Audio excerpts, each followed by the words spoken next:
Hi friends. कैसे हैं आप लोग? अच्छे होंगे। और नहीं अच्छे हैं तो भी भगवान से यही आग्रह करते हैं कि आप जल्दी से जल्दी स्वस्थ हो जाएं, अच्छे हो जाएं। तो आज हमारा ये ब्लॉग नंबर 4 है। और इस ब्लॉग में हम बात करेंगे एक ऐसी वस्तु की जो वस्तु हमारे जीवन में बहुत ही अहम भूमिका निभा रही है।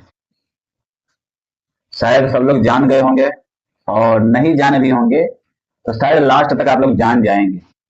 क्योंकि जिस वस्तु को बनाई गई थी हमारे जरूरत के लिए, हमारे कुछ चीजों को आदान प्रदान करने के लिए, लोगों तक नहीं भी पहुंच रहे हैं तो उसे बातों को पहुंचाने के लिए, लेकिन आज हमारे जीवन में वो एक ऐसी चीज बन गई है कि लोग उसके बिना जीवित भी नहीं रह सकते।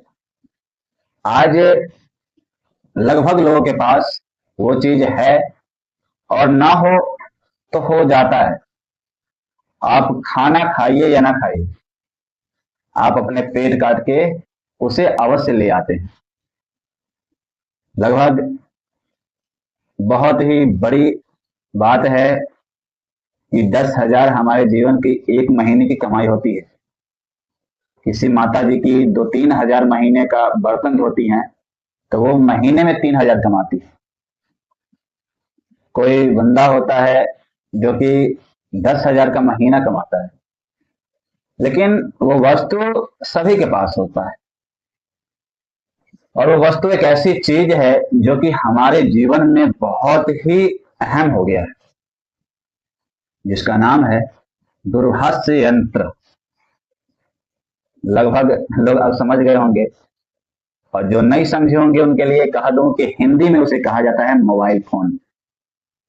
मोबाइल फोन एक ऐसी वस्तु है जो हमारे जीवन को तो बिगाड़ ही चुकी है, लेकिन हमारे जनरेशन जो आ रहे हैं उन्हें भी बिगाड़ चुके हैं। और जो इस चीज से नहीं अवगत थे, जिन्हें मोबाइल फोन चलाने नहीं आता था, उनको भी ये बिगाड़ चुका है।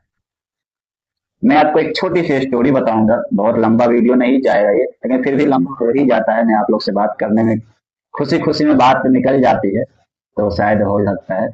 तो ये स्टोरी है, एक छोटी सी स्टोरी है। मैं कैसे बताऊं? एक घर है जहां पे उसकी बेटी, उसके पिताजी नहीं थे, लेकिन उसकी बेटी, जो माँ है, उनकी बेटी अच्छे खासे पढ़ लिख लेती है। पढ़ लिखने के बाद एक अच्छे पोस्ट पे उनकी, सरकारी नौकरी तो नहीं, लेकिन एक प्राइवेट ही नौकरी ठीक ठाक लग जाती है। अब वो सोचे कि माँ से हमारी कांटेक्ट नहीं होती रहती है। मैं बाहर जाता हूँ, हमारी माँ परेशान रहती है कि हमारी बेटी हमें छोड़ के गई है, कब तक आएगी। क्योंकि हर माँ बाप को ये टेंशन होता है कि हमारे बच्चे बाहर गए हैं, तो हमें ऐसा क्या साधारण सा चीज मिल जाए जिससे कि हम बच्चे से जुड़े रहे। मोबाइल फोन इसलिए बनाया भी गया था कि बच्चे से, फैमिली से जुड़ सके। क्योंकि आज से 25-30 साल पहले, 50 साल पहले पोस्ट ऑफिस के थ्रू लोग लिखित बात पहुंचा पाते थे। वो पहुंचने में लगभग सप्ताह 2 महीना भी लग जाती थी, और इसमें कोई छल कपट करते करते उसको फाड़ के भी फेंक देते हैं। लेकिन आज तो मोबाइल का सिस्टम हो गया, फेस टू फेस बात कर सकते हैं, कॉलिंग बात कर सकते हैं। तो वो बच्चे अपने, जो बच्ची थी, उन्होंने अपने माता जी को एक फोन खरीद के देती है, स्मार्टफोन। स्मार्टफोन में रिचार्ज भी हुआ। स्मार्टफोन जब मिला तो वो माता जी बात कर, शुरू शुरू में तो बस उनको बताया गया था कि मम्मी ऐसे बात करोगी, ऐसे नंबर इनका लगाओगी, इससे बात हो जाएगी, ऐसे बात, मतलब सबसे कैसे कैसे बात करना है उन्होंने समझा दिया अपने माता जी को। माता जी को समझाने के बाद वो माता जी को बताए कि बेटा हमें, मतलब माता जी खुद बोली अपनी बेटी से कि बेटा हमें ये सिखा दो कि हम ये कथा कैसे सुनेंगे, वो कथा, मतलब होता है ना जो सत्संग कथा। तो ये सब सुनने के लिए माता जी को सिखाया गया। अब तो भाई माता जी सीख गई। तो जो बात बेटी से एक दिन में 10 बार 15 बार जो कॉल जाता था, वो जाना शुरू हो गया 5 बार। क्योंकि अधिकतर टाइम कहाँ बीतने लगा? यूट्यूब इत्यादि सोशल मीडिया, मोबाइल फोन, ये हो गया। अच्छी चीज है, नॉलेज मिलना अच्छी चीज है। उसके बाद धीरे धीरे समय बीतता गया। बेटी जब चले जाती थी तो मम्मी को कॉल लड़की भले करती थी, पर वो बेटी आती थी घर तो कहती थी मम्मी तुम आज कॉल नहीं किए। तो मम्मी कहती थी बेटा आज ये कथा इतना बजे आ रहा था तो हम भूल ही गए। ये बहुत बड़ी बात नहीं है, इशू मत बनाइएगा, लेकिन ये छोटी सी मैं स्टोरी को लेकर चल रहा हूँ और इसी के बारे में अच्छा से आगे भी बताऊंगा। अब इसमें ये चीज आ गया कि उन्होंने समय निर्धारित किया, और समय निर्धारित करने का वो तो कथा सुनने लगी। कथा सुनने के बाद बुजुर्ग होने के बावजूद वो उस चीज में गए, तो अच्छी चीज है सत्संग सुनना, कथा सुनना, कोई गलत बात नहीं। अब सोचिए वो बेटी जब जाती है तो देखती है कि अब तो हमारे पास कॉल आना ही बंद हो गया। अब वो माता जी जब भी उठती थी सबसे पहले मोबाइल देखती थी, हमारा मोबाइल कहाँ गया।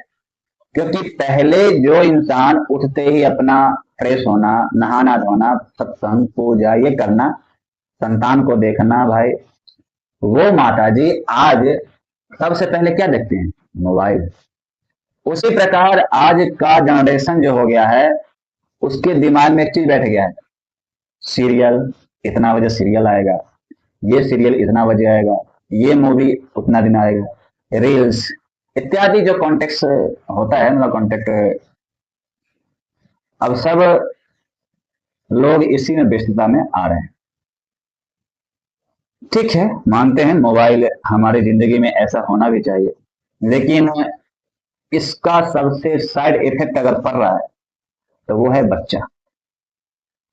बच्चे एक ऐसे रास्ते पे जा रहे हैं, बच्चे उस रास्ते से भटक चुके हैं जिस रास्ते पे हम कभी सोचे भी नहीं थे।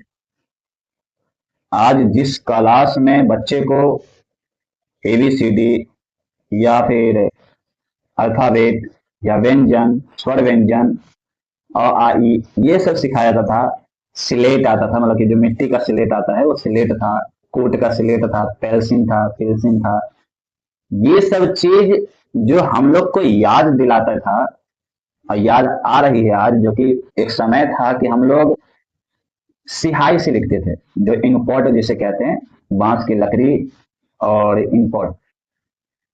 उस समय हमारी नेत्र चक्षु भी तेज थी, स्मरण शक्ति भी तेज था, और जिज्ञासा भले न हो लेकिन मारपीट का डर, गार्जियन की डर इतनी होती थी कि हम लोग उस डर से पढ़ते। लेकिन आज के बच्चे में ये डाला जा रहा है कि अगर बच्चा रो रहा है तो मोबाइल, बच्चे अगर पढ़ाई कर रहे हैं, एबीसीडी सीख रहे हैं तो मोबाइल से सीख रहे हैं, अगर बच्चे अल्फाबेट सीखेंगे तो भी मोबाइल से सीखेंगे, बच्चे स्वर व्यंजन या कुछ भी सीखेंगे तो मोबाइल से सीखेंगे। आज की ऑनलाइन क्लास चालू हो गया, पहले कोई क्लास नहीं होती थी क्या? पहले मोबाइल नहीं था? अगर नहीं था तो जिंदगी अच्छी थी भाई, पर आज जो मोबाइल हो गया है उसका सबसे साइड इफेक्ट यह है कि बच्चे का जीवन जीने से पहले उसकी मृत्यु निर्धारित हो जाती है। आज सोचिए आप मोबाइल दे रहे हैं तो सबसे पहले आपके हृदय पे ये साइड इफेक्ट पड़ता है, क्योंकि हमारी मोबाइल हमारे शरीर के ही किसी वस्तु के आसपास होता है। जैसे अगर मान के चलिए पॉकेट यहाँ हो या यहाँ हो तो मोबाइल यहाँ रखते हैं बुजुर्ग लोग, अगर हमारे पॉकेट नीचे हो तो भी हमारे बॉडी से जुड़ा हुआ है, क्योंकि मोबाइल एक ऐसी चीज है जिससे हरदम एक वाइब्रेशन निकलता है। अगर आपको नहीं पता है तो आप एक काम कीजिएगा, नेट खोल के कहीं रख दीजिए और आप आपस में बात कीजिए, फिर मोबाइल आप खोलिए, कोई कंटेंट देखिए और उस कंटेंट में आप देखिएगा कि अगला रील या अगला एड्स जो आएगा वो एड आएगा उसी वस्तु के लिए। जैसे मानिए कि हम एक दिन बात कर रहे थे, हो गया लगभग काफी समय हो गया, तो हम एक दिन बात कर रहे थे, एक लड़का का शायद फिलहाल ही में एक्सीडेंट हो गया था, तो हम लोग देखने जा रहे थे कि भाई कैसे क्या हो गया, चलते हैं। उस बंदे को देखने चलने के लिए हम लोग आपस में बात कर रहे थे, हमारा मोबाइल का नेट खुला हुआ था। फिर हम सोचे कि आसपास में कोई अच्छा, जैसे अभी सरकारी जन से वो खुला है क्या कहते से मेडिकल, जिसमें सरकारी मेडिकल में कुछ छूट मिलते हैं, तो उसकी हम लोग खोज रहे थे। तो अगले समय ऐड आ गया कि मतलब ये दुकान यहाँ पे मिलेगा, ये दवा वहां पे मिलेगा, मतलब हम लोग कहे हाँ, मतलब ये सब हम तो सोचे भी नहीं थे, सर्च भी नहीं किए।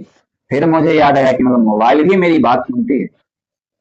अब आप सोचिए कि मोबाइल हमारे जीवन का इतनी बड़ी उपलब्धि नहीं, जीवन में वस्तु बन गई है। आप खाना खाइए या नहीं खाइए, मोबाइल आप चलाइएगा ही। आप कमाने जाइए या नहीं जाइए, मोबाइल चलाएंगे ही। ठीक है, अच्छी बात है, चलाइए, लेकिन इसका सबसे साइड इफेक्ट जो पड़ता है हमारे नेक तक चक्षु के तौर, ये भी मोबाइल हो, मोबाइल मोबाइल ही होता है।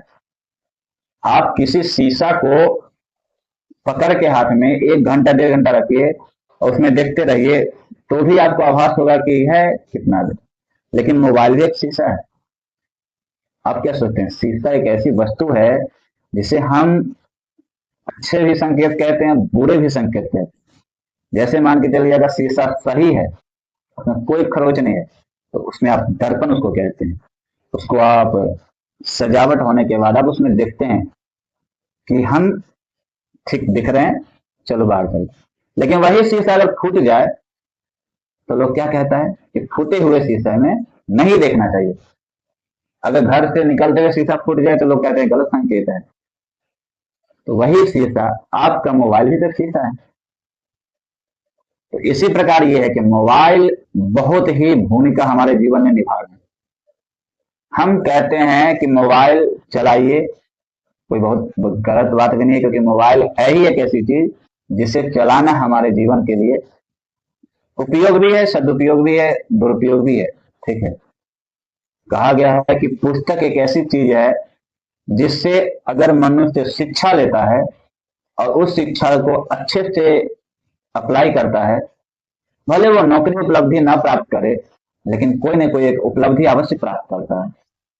आप अगर पढ़े लिखे हैं तो जरूरी नहीं है कि आपको नौकरी ही लगेगी, जरूरी नहीं है कि आप एक बिजनेसमैन ही बन जाएंगे, जरूरी नहीं है कि आप एक अच्छे वक्ता ही बनेंगे, लेकिन आपके पास एक अच्छे चीज आ जाएंगे, उसका नाम है शब्द। हमारे जीवन में शब्द एक ऐसी चीज है जो कि मनुष्य को गिरा भी सकता है और उठा भी सकता है। जैसे मान के चलिए, महाभारत सभी लोग देखे होंगे, है ना। महाभारत में एक व्यक्ति ऐसा है जो कि बिना कोई अस्त्र शस्त्र उठाए पूरा महाभारत शब्द से ही खत्म कर दिया। इसमें दो भूमिकाएं हैं। पहला, पूरा का पूरा श्रेय जाता है तो शकुनी मामा। शकुनी एक ऐसा इंसान है जो कि गांधार राज का राजा, अपने राज्य को छोड़ के और अपने बहन के यहाँ पे रह रहे थे, और अपने भांजे को राजा बनाने की वजह से पूरा के पूरा देश को सान दिए सिर्फ शब्द के पावर से। ना कोई उन्होंने तलवार उठाया, क्योंकि उनके बाजू में इतना दम नहीं था कि वो तलवार से लड़ सके, लेकिन उनके शब्द में उतना पावर था कि वो शब्द से ही पूरे महाभारत रचवा दिए। शब्द से ही चीर हरण हुआ, शब्द से ही कृष्ण को भी घुटनों पर टेकना मजबूर कर दी। क्योंकि कृष्ण अगर घुटनों पर टेके तो एक ही समय है जब वस्त्र हरण हुआ। वस्त्र हरण एक ऐसी चीज है जो आप देख सकते। तो शब्द हमारे जीवन का बहुत भूमिका निभाता है। बिना अस्त्र शस्त्र उठाए भी आप किसी को धराशायी कर सकते हैं। वो है किताब। किताब से शिक्षा लिया मनुष्य कभी भी पराजय नहीं हो सकता। लेकिन किताब का भी दो अधिकार है। किताब भी इस समय क्या, हर युग में हर समय इसे दो तरीके से यूज किया गया। एक किताब वो होता है जिससे हमारा जीवन उपयोग की तरफ जाता है, और एक किताब होता है जो हमारे पतन की ओर जाता है। किताब में भी गलत भी होता है और अच्छे भी होता है, लेकिन पुस्तक का मतलब होता है कि शिक्षित व्यक्ति पुरस्कार योग्य अवश्य बन सकता है। आप पुरस्कार कब प्राप्त करेंगे ये कोई नहीं जानता। आप आज नहीं अगर कर रहे हैं, कल नहीं कर रहे हैं, तो आने वाले समय में आप अवश्य करेंगे। आप जैसे समझिए, बीजेपी को कोई नहीं जानता था। बीजेपी एक पार्टी है जिसे कोई नहीं जानता था, लेकिन एक पार्टी को लोगों ने बनाया, उस पार्टी को लेके चले। फिर उस पार्टी को लेके एक ऐसे लीडर आया जो कि पूरे साम्राज्य को हिला दिया। अब उस पार्टी में 2014 में एक ऐसा लीडर घुसते हैं जो कि एक इकलौता व्यक्ति निहत्था था, पूरे के पूरे सिस्टम को हिला देता।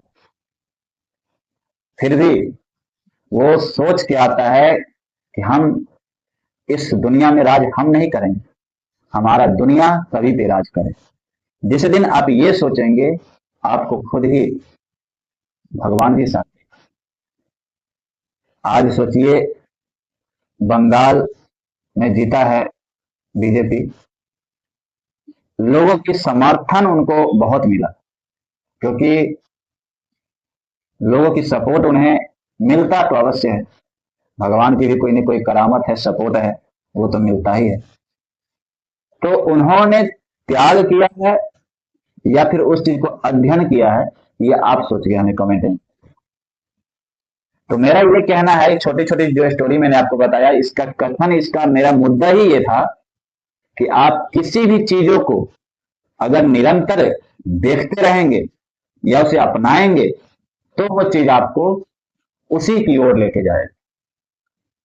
मान के चलिए आज किसी भी क्षेत्र में कोई जीतता है तो वो एक दिन के मेहनत या एक सप्ताह के मेहनत या एक महीने के मेहनत या एक साल के मेहनत से नहीं जीतता है, उसके लिए निरंतर प्रयास करना पड़ता है। आप अगर कोई नौकरी प्राप्त किए हैं तो उस नौकरी को एक दिन या एक साल या एक महीने के अभ्यास से नहीं किए, उसके लिए आपने कई सालों का त्याग किया होगा। आज आप जिस भूमि पे काम कर रहे हैं, जिस स्थान पे काम कर रहे हैं, उस कंपनी को या उस साम्राज्य को बनाने के लिए मनुष्य कितना प्रयत्न किया होगा, उसे सोचिए। अगर किसी भी चीज को आप देखिए तो वो आज से नहीं है, उसके लिए बहुत ज्यादा परिश्रम करना पड़ता है।